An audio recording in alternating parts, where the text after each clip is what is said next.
하니라.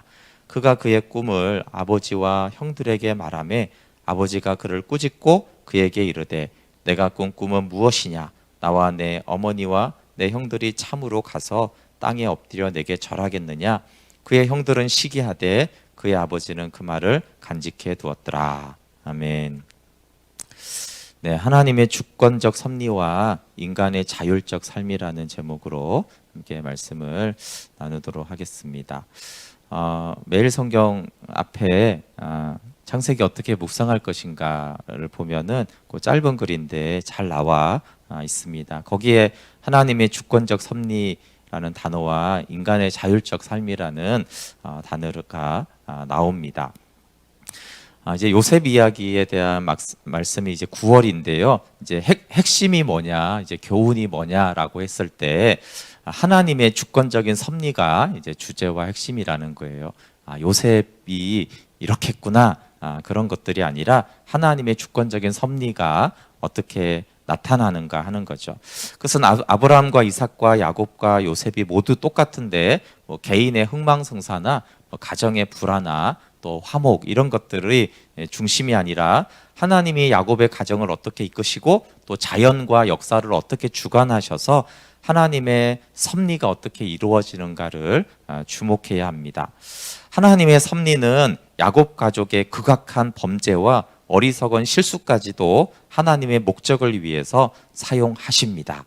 대표적으로 이제 형들이 요셉을 죽이려다가 이제 노예로 팔아 넘기는데 생육하고 번성하라는 이 아브라함부터는 이 가족이 이제 씨가 번성하는 것이 하나님의 약속이고 뜻인데 사실 그 가족이 가족을 죽인다라는 것들은 굉장히 그 하나님의 약속에 반하는 행동이고 또 뭐 그 자체로도 범죄입니다. 근데 하나님이 이 악을 선으로 바꾸셔서 입애굽의 약속을 성취해 가시는 하나님의 주권적인 섭리가 있습니다. 또 이제 한 장 뒤에 넘어가면 갑자기 이제 요셉의 얘기를 쭉 하다가 이제 지도적 역할을 하는 유다가 며느리와의 관계에서 이제 부적절한 관계를 통해서 족보를 이어가는 그 얘기가 갑자기 나옵니다. 근데 이 일 자체는 굉장히 부끄러운 이야기인데 야곱의 씨에 대한 약속이 성취되는 또 장면입니다. 사실 성경은 그것을 부정적으로 말하는 것이 아니라 인간의 이런 실수와 연약함에도 불구하고 하나님의 약속과 뜻이 성취해 간다라는 거예요. 만약에 유다의 지파의 이 족보가 끊어진다라면 이것은 하나님이 말씀하신 언약의 약속에 이제 그것이 끊어지는 것인데 하나님은 그것조차도 이용하여서 하나님의 신실한 뜻을 이루어 갑니다. 그러니까 대표적으로 이 야곱이라는 인물이 그렇고 야곱이라는 가족은 정말 우리가 친밀히 하는 거죠. 유대인들도 이렇게 하나님이 우리의 기도를 들어주실까? 하나님이 우리와 함께 하실까? 이렇게 이제 생각할 때 위로받고 싶을 때 묵상하는 인물이 야곱입니다. 야곱을 생각하면 우리의 기도도 하나님이 들어주실 수 있겠구나. 우리도 연약하지만 그래도 내가 하나님을 믿으니까 하나님이 나를 이끌겠구나. 이렇게 묵상할 때 이제 야곱이 주는 것들은 굉장히 우리하고 이제 동질성을 주죠. 그러니까 특별히 이 가정에는 정말 각자의 고통이 있었고 각자의 연약함이 있었고 범죄도 있고 실수도 참 많은 가정이에요. 그런데도 하나님의 섭리 안에서 하나님의 목적을 성취하는 도구로 하나님은 이 야곱과 그 구성원 한 사람 한 사람의 그런 것들을 다 사용해서 하나님의 약속을 결국은 이루신다라는 거죠. 그래서 성경과 요셉의 이야기는 인간의 자율적인 삶의 배후에 하나님의 주권적인 섭리가 작동함을 보여줍니다. 그러니까 인간의 행동 너머의 초월적 섭리로 하나님의 목적은 궁극적으로 성취가 됩니다. 그런데 동시에 인간은 자신의 행동에 대한 책임을 피할 수가 없어요. 그래서 각자가 행한 그 행동에 대한 또 책임을 받는, 그래서 신음하는 뭐 그런 것들을 볼 수가 있고, 또 요셉은 나중에 그의 자율적인 순종을 통해서 또 요셉은 높임을 받는다라는 것들도 동시에 보여줍니다. 근데 이제 인간은 자신의 행동에 대한 책임을 지는데 하나님의 궁유를 구하는 자에게는 그 책임을 다 전가하지 않고 구원해 주시죠. 그러니까 요셉과 형들을 생각하면 인간의 행동에 책임은 집니다. 그런데 이제 형들은 충분히 지지는 않죠. 물론 감옥에 갇히기도 하고 막 후회하면서 통곡하고 또 죄책감 가운데 살아왔다는 것을 이제 알 수가 있어요. 그것이 이제 그 자율적 선택에 대한 책임을 지는 것이지만 그 악한 행위에 비해서는 오히려 요셉의 돌보심을 받으면서 사실은 하나님은 100% 책임을 지게 하지 않으시고 어느 정도 잘못에 대한 책임은 지게 하지만 오히려 긍휼을 베풀어 주셔서 요셉의 돌보심을 받게 합니다. 네, 성경은 항상 예수 그리스도와 영생을 증거합니다. 그래서 요셉에 대한 말씀의 핵심도 마찬가지로 예수 그리스도와 영생을 증거하는데 구약에서는 이 언약의 성취가 이제 영생을 증거하는 말씀이거든요. 그래서 아브라함에게 맹세하신 언약의 성취가 이제 요셉의 이야기의 핵심입니다. 그래서 요셉의 이야기는 하나님이 약속하신 모든 언약의 약속이 얼마나 놀라운 방법으로 성취되어 가는지를 보여줍니다. 그러니까 모세 같은 경우는 엄청난 이적과 기적이라는 그런 놀라운 방법으로 이루어지지만 요셉의 얘기에서는 하나님의 현현이 거의 나오지 않아요. 느헤미야서도 그런 부분들인데 그럼에도 불구하고 하나님이 얼마나 놀라운 방법으로 아브라함에게 하신 그 언약의 약속을 성취해 가시는지를 정말 인간의 생각과 뜻, 의도와 초월하시는 그 섭리를 보여줍니다. 이사야서 28장 29절에 이도 만군의 여호와께로부터 난 것이라 그의 경영은 기묘하며 지혜는 광대하니라. 네, 하나님 그렇게 기묘한 경영과 광대한 지혜로 하나님의 약속을 성취해 가십니다.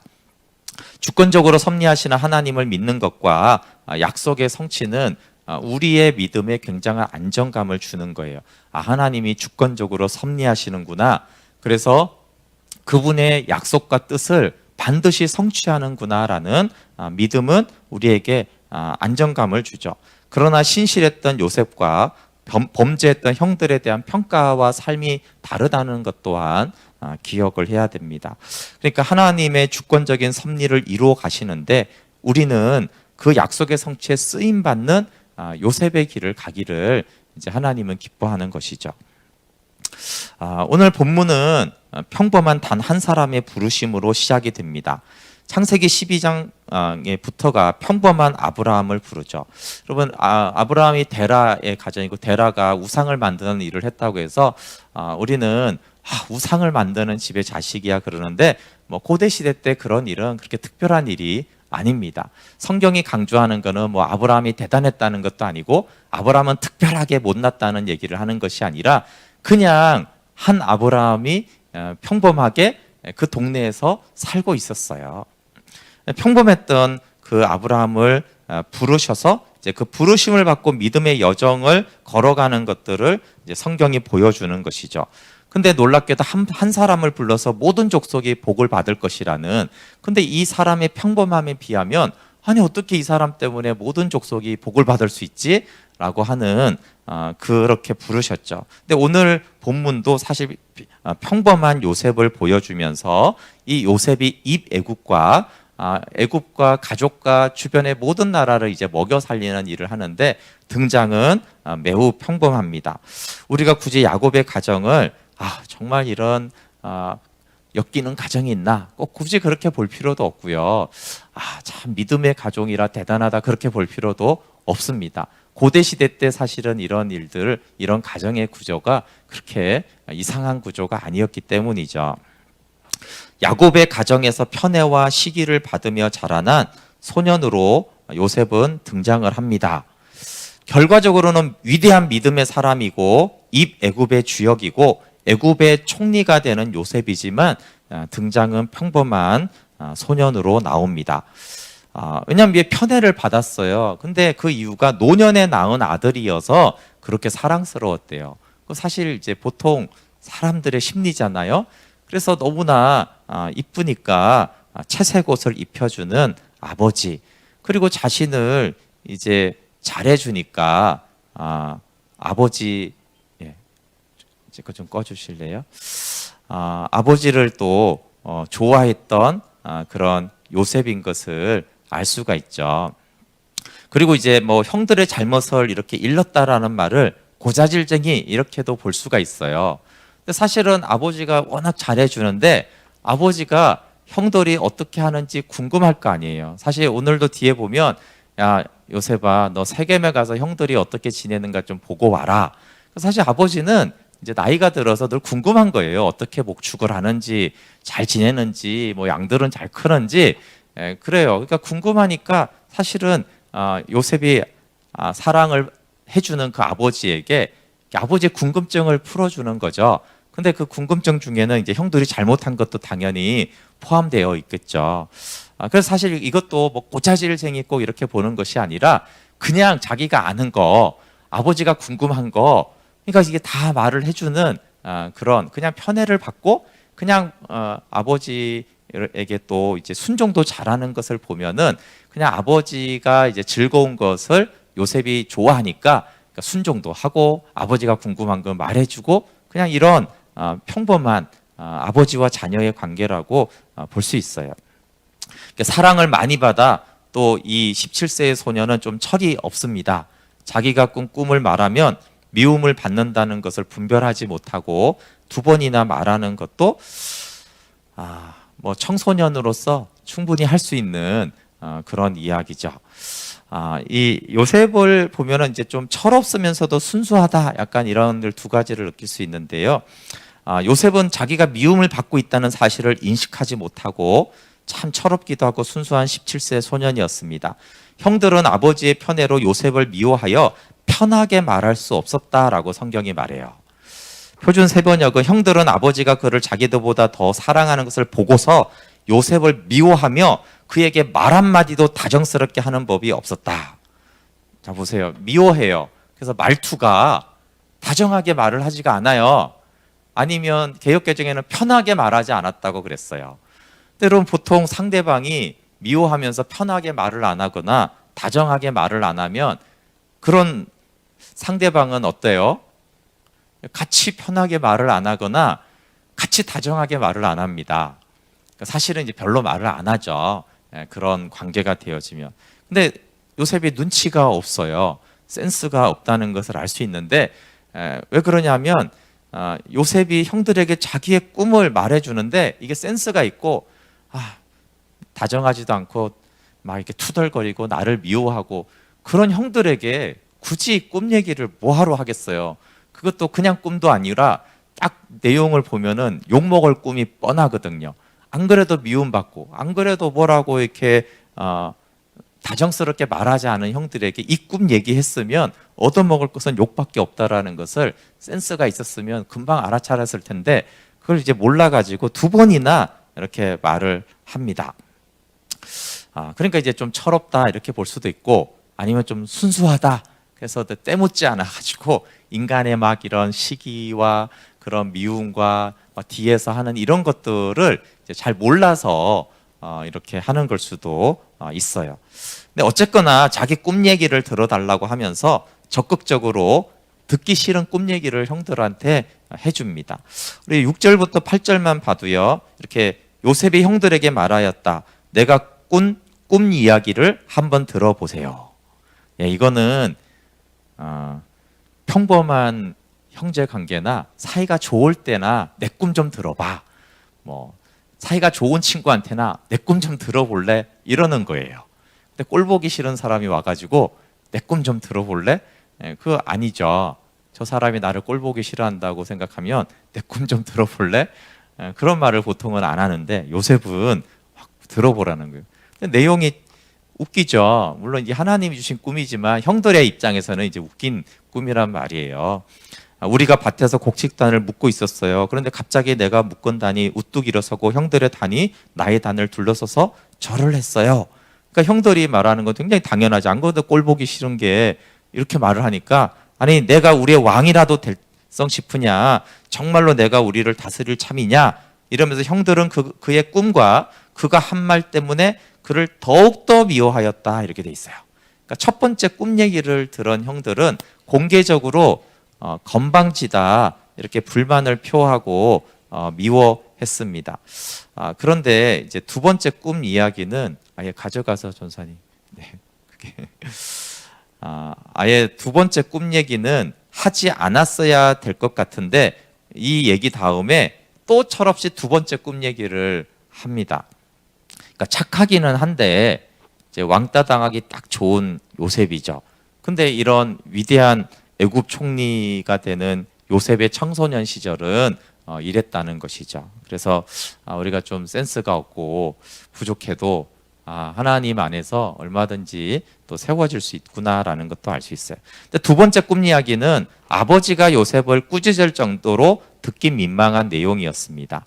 근데 아버지가 그 꿈을 간직했다 이러는 것을 보면 정말로 아버지가 막 화가 많이 나서 요셉을 꾸짖은 것이 아니라, 물론 너 예의가 없다, 고대 시대 때도 아버지의 다니 너한테 절하다니 뭐 이런 얘기도 예의도 있는데, 더 큰 마음은 아마 형들에게 덜 미움을 받도록 일부러 이제 요셉을 꾸짖으면서, 왜냐하면 이제 그러니까 형들이 이제 막 뭐라고 안 하거든요. 어쨌거나 그렇게 그런 이야기들을 들어보면 이게 하나님이 준 꿈이야 우리는 이렇게 보니까 이게 자연스러워 보이지만 이게 이렇게 말할 내용이 아니에요. 그래서 요셉이 어떤 성격이고 어떤 센스를 가지고 또 어떤 혜택을 받았고 또 어떤 것들은 좀 어리석었구나 이런 것들을 볼 수가 있어서 그냥 전체적으로 보면 그냥 평범한 한 소년이 있었구나라는 것을 볼 수 있죠. 근데 그런 요셉을 언약의 통로로 하나님이 선택하셨어요. 채색 옷을 입고 사랑을 받으면서 아버지 야곱과 친밀하게 지냈던 순수하면서도 철없는 요셉을 하나님은 아브라함에게 하신 언약의 말씀을 성취하는 통로로 선택하시고 부르셨어요. 그리고 이제 형들이 헤브론에서 한 80km 떨어진 세겜에 가서 양들을 칠 때 아버지는 아들들이 궁금해서 요셉을 형들에게 보냈습니다.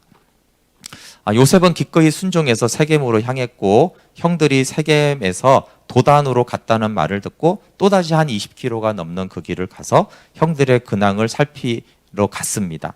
근데 이 사실 이거는 이제 평범한 일인데, 물론 먼 거리를 간 것에 대해서는 요셉이 순종했다 이렇게 볼 수 있지만, 그냥 늘 아버지가 궁금한 거, 그런 것들을 요셉을 통해서 야곱이 물어보고, 또 요셉은 아버지에게 사랑을 받으니까 아버지가 뭐 궁금해하거나 필요한 것들은 이렇게 해주는 것들은 사실은 일상적인 일이었어요. 그런데 이런 평범한 일 때문에 야곱과 요셉은 상상할 수 없는 고난의 터널로 들어갑니다. 하나님은 이 평범한 야곱의 심부름을 통해서 요셉에게 주신 꿈, 아브라함에게 하신 약속, 모든 민족이 복을 얻게 하는 하나님의 뜻을 성취하기 위해서 요셉을 부르신 사건입니다. 그러니까 부르심이 이제 두 가지 부르심이 있는데요. 하나는 하나님 이렇게 말씀하는 거예요. 나는 너를 이렇게 쓰고 싶다. 이렇게 말씀으로 부르실 때가 있고요. 그런데 그런 사람들에게도 그렇고 그러지 않은 사람에게도 하나님이 어떠한 사건을 부르심의 사건으로 이제 할 때가 있어요. 사실은 이 야곱이 이렇게 심부름을 보내는 이 사건을 통해서 하나님은 요셉을 부르시죠. 그걸 어떻게 할 수 있어요? 그 사건부터 요셉이 등장하거든요. 그러니까 이때부터 하나님이 요셉을 특별히 선택하셔서 하나님의 언약의 약속을 위해서 이제 부르셨다라는 부르심의 사건이 있기 때문에 이제 창세기 37장부터 요셉이 이 사건으로 구속사의 무대에 등장을 합니다. 물론 너무나 평범하고 너무나 좀 철이 없고 또 순수하기도 하게 그렇게 등장을 하는 것이죠. 하나님 편에서는 요셉을 지극히 사랑한 선택과 부르심의 사건이고, 요셉의 입장에서는 날벼락을 맞는 재수없는 일이 시작이 되고 있는 것입니다. 평범한 일상을 통해서도 하나님이 우리를 부르실 수 있어요. 그리고 대부분의 사람들이 사실은 평범한 일들이 반복되다가 하나님이 나를 이렇게 부르시는구나 라는 것들을 알 수가 있어요. 이런 코로나의 상황에서도 어떤 사람이 이 코로나 때문에 하나님께 부름받는 사건으로 이 코로나라는 상황이 되어질 수가 있습니다. 근데 요셉의 꿈을 우리가 보통 비전이라고 말하잖아요. 하나님이 주신 꿈이니까 비전이 맞죠. 근데 이 비전은요, 참 장밋빛이었어요. 그래서 이제 우리는 비전이 장밋빛이면 여정도 장밋빛이라고 보통들을 예상을 해요. 아마 요셉도 그랬을 거라고 생각이 들어요. 하나님이 이렇게 좋은 일들을 이루어 가시겠다라고 말씀을 하셨으니까 하나님이 그 과정에 뭐 동행은 물론이고 멋있지 않을까 이렇게 생각을 했는데 제 추측이지만 만약에 요셉이 이 꿈을 이루는 과정을 알았다라면 요셉은 그 꿈을 말하지 않고 아마 그 꿈을 거절했을 가능성이 많이 높았던 것 같아요. 그래서 하나님은 그래서 요셉에게 과정이 아니라 결과만 꿈으로 보여주신 것이죠. 우리도 대부분 그렇게 부르십니다. 하나님이 과정은 잘 안 보여주시고 왜냐하면 과정은 힘드니까 결과를 이제 보여주시죠. 그걸 보면은 하나님이 우리가 그 이루실 그 약속, 이루실 비전을 바라보기를 원하시는 것 같아요. 그렇지만 요셉도 그렇고 대부분의 믿음의 사람들이 그 비전을 이루어가는 과정에 십자가가 있다라는 것을 염두에 두는 것도 되게 필요한 것이죠. 그래서 이제 하나님의 이 주권을 이제 요셉을 통해서 볼 수 있고 너무나 평범한 한 소년을 하나님이 어떻게 그 아들의 형상대로 빚어가시면서 이 철없는 이 정도의 센스도 없는 미움받고 이 말해도 되는지 안 되는지도 모르는 이 한 소년을 애국과 그 근동 지방에서 가장 지혜롭고 가장 명철하고 가장 하나님을 경외하는 한 사람으로 하나님이 빚어갔다라는 것이 이제 하나님의 주권적인 손안에서 요셉이 경험하게 되는 것입니다. 그런데 이제 요셉은 이제 철없던 것들이 굉장히 이제 철 있어지는 좀 이래 센스가 없는 게 굉장히 총명해지는 그러면서 믿음도 잘한다면요. 야곱은 이제 좀 이렇게 동질감을 많이 느끼는 사람으로서 믿음이 성숙해도 그렇게 총명해지거나 이 부정성이 별로 없어지지 않는 사람인 것을 좀 또 보여줍니다. 야곱은 야복강을 건넌 후에 이스라엘이라는 이름을 얻었어요. 그래서 오늘 본문에도 이렇게 보면은 야곱이라고도 나오고 이스라엘이라고도 이렇게 불려집니다. 그러니까 에서를 속인 후에 라반에게로 도망가던 때하고는 야곱이 영적으로 굉장히 성숙해져 있고요. 그때와는 굉장히 다른 믿음을 가지고 있어요. 어쨌든 그 야복강의 사건이 결정적이고 그 야복강의 그 믿음을 좀 잃어버렸을 때 이스라엘 이름을 다시 베델해서 하나님 너는 다시는 야곱이라 하지 말고 이스라엘이라 하라 이렇게 하면서 그리고 실제로 야곱의 어떤 언행들이 이제 좀 달라졌다라는 것들은 알 수가 있어요. 근데 이 야곱이 영적으로 성숙하고 이제 하나님의 섭리를 많이 인정합니다. 그러니까 하나님의 섭리를 인정하고 이해한다라는 것이 야곱이 믿음이 많이 자랐다는 것을 알 수 있는데 그런데도 놀랍게도 어떤 소통을 하거나 화목하게 하거나 섬기는 일에는 여전히 미숙해요. 그러니까 정말 예수님과 연합되면 지혜로워지죠. 근데 또 갑자기 우리가 생각해 보면 예수님과 연합을 이뤘다고 갑자기 요리를 잘하거나 수학을 잘하거나 소통을 잘하거나 리더십이나 섬김, 공동체를 세워가게 되지는 않습니다. 지혜는 생김에도 불구하고 내가 뭔가를 섬기려고 하면 그 영역이 자동적으로 막 지식이 들어오거나 능력이 생기는 것은 아니라는 것이죠. 그래서 이스라엘이 이 야곱이 자녀들이 서로 미워하고 시기하게 하는 원인을 제공해요. 안타까운 일이지만 그가 그렇게 하나님을 알아가는 연단의 세월은 오래 보냈는데도 불구하고 이렇게 자녀들이 관계가 좋지 않은 어떤 원인들을 제공하고 있다라는 것은 안타깝죠. 근데 이제 그 원인을 우리가 인간적으로 생각해 보면 야곱 자체가 부모들의 편애에 어려움을 겪었던 거예요. 그러니까 다른 편애를 받았죠. 아버지는 에서를 좋아하고 엄마는 야곱을 편애하는 이 부모 하나가 한 자녀씩을 편애하는 그런 가정에서 야곱이 자랐어요. 그렇지만 결국은 그것 때문에 굉장한 어려움을 겪죠. 그런데 그런 어떤 부정적으로 자라난 그런 것들을 야곱이 잘 극복을 못합니다. 예수님과의 연합은 주님을 기쁘시게 합니다. 그래서 이 야곱을 보면 우리가 하나님을 예배하는 두 측면이 있는데 하나는 경배로서의 예배입니다.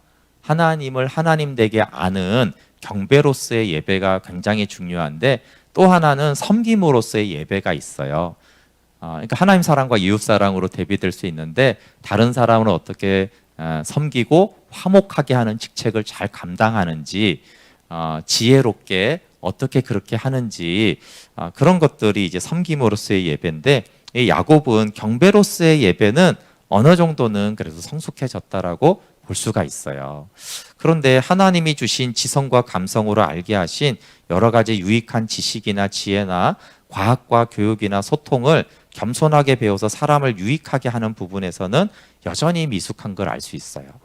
근데 이제 이 아들 요셉은 이제 하나님을 경외하게도 되었지만 그가 이제 바로에게서 듣는 말들이나 그가 그 감옥에서 뭐 다 말을 하잖아요. 거기 이제 대신들, 쉽게 말해서 죄수들이지만 고위직에 있던 사람들이었기 때문에 사실 정치나 또 공무를 어떻게 해야 되고 흉년에는 어떻게 해야 되고 이런 아주 섬김에서도 아주 탁월한 지혜를 가진 사람인 것을 알 수 있어요. 근데 요셉이 처음부터 그랬냐? 그게 아니라 여기 오늘 30장에 나오는 거 보면은 나하고 비슷하네? 어쩌면 나보다 더 센스가 없네? 이렇게 쉽게 말해서 요즘 학교에서 좀 왕따 당하고 이렇게 막 이렇게 생각 없이 말해서 좀 소외당하고 그 정도의 어떤 영민함을 갖고 있었는데 뭐 대한민국 아니면 뭐 이 아시아에서 가장 지혜롭고 똑똑하고 총명하고 판단을 잘하고 말을 잘 구분할 줄 알고 그래서 결국은 흉년에 수많은 사람이 굶어 죽어가야 되는데 정책을 너무나 잘 펴서 이것들을 이제 생존하게 하고 복지를 이렇게 하게 할 정도의 섬김으로서의 예배까지도 이제 요셉은 회복이 되는 성숙을 이룹니다. 그래서 경배로서의 예배와 섬김으로서의 예배가 자동으로 꼭 묶이는 것은 아니다. 하나님을 알게 되면 지혜가 생겨서 좀 더 잘 섬기는 것은 사실이지만 또 섬김의 영역, 부정성의 영역은 또 하나님 앞에서 씨름하고 물론 그것도 요셉이 하나님의 지혜로 배운 것이죠. 그럼에도 불구하고 그 부분까지도 이제 요셉은 좀 다룸을 받았고 야곱은 그렇지 못하다라는 것.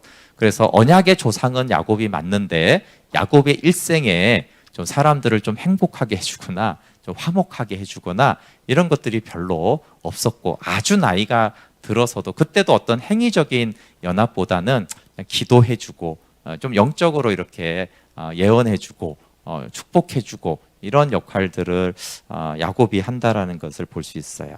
네, 말씀을 마치겠습니다. 하나님의 주권적 섭리와 인간의 자율적인 삶을 우리가 하나님 안에서 잘 이해하고 받아들이면 좋겠습니다. 인간의 자율적인 삶에 대한 이해는 형들의 선택과 책임을 우리가 볼 수 있고 야곱의 부정성으로 인한 일들을 봤을 때 인간의 자율적인 삶에 대해서 책임이 따른다라는 것을 알 수 있어요. 그런데 평범한 아브라함, 야곱, 요셉을 통해서 결국은 그들이 연약해도 하나님의 주권적인 섭리로 하나님이 약속하신 것은 하나도 안 이루어진 것이 없어요. 아브라함에게 약속하신 것을 요셉에게 이루시고 요셉에게 꿈으로 주신 것들을 하나님의 주권 안에서 다 이루어 가시는 그 주권적인 섭리가 있다라는 것을 알 때 우리의 연약함에도 불구하고 하나님은 하나님의 뜻을 이루어 가신다. 그러니까 우리는 우리의 연약함 때문에 회개하고 아파하고 하나님 앞에서 겸손해야 되지만 그렇다고 해서 내가 이 모양인데 하나님이 일을 하시겠어? 이렇게 생각하는 것들은 오히려 하나님의 주권적인 섭리를 알지 못하는 것이죠. 이렇게 연약할 뿐만 아니라 더 연약해도 하나님은 하나님의 일을 하십니다. 다만 우리가 고생하고 반복하고 아픔이 더 많을 뿐이지 그것 때문에 하나님이 일이 어그러지는 일은 없죠. 우리 개인에게도 그렇고 코로나 때문에 하나님이 하실 일을 못 하겠습니까? 그런 일은 절대 없다라는 것들을 또 생각했을 때 그 하나님의 주권적인 통치가 변함이 없다라는 사실들을 우리가 마음에 새기고 다만 하나님 요셉의 형들이나 좀 아직도 부정성을 해결하지 못한 야곱보다는 제가 좀 요셉처럼 철도 없고 부족하지만 때로는 상처를 주고 미움도 받지만 좀 요셉처럼 주님 안에서 세워져가는 그런 은혜가 있으면 좋겠습니다. 그런 기도는 또 그런 마음은 말씀 앞에 나아가서 매우 필요합니다. 네, 제가 기도하고 축도함으로 우리의 월사 새벽 예배 마치도록 하겠습니다. 하나님, 평범한 아브라함을 부르셔서 언약의 조상으로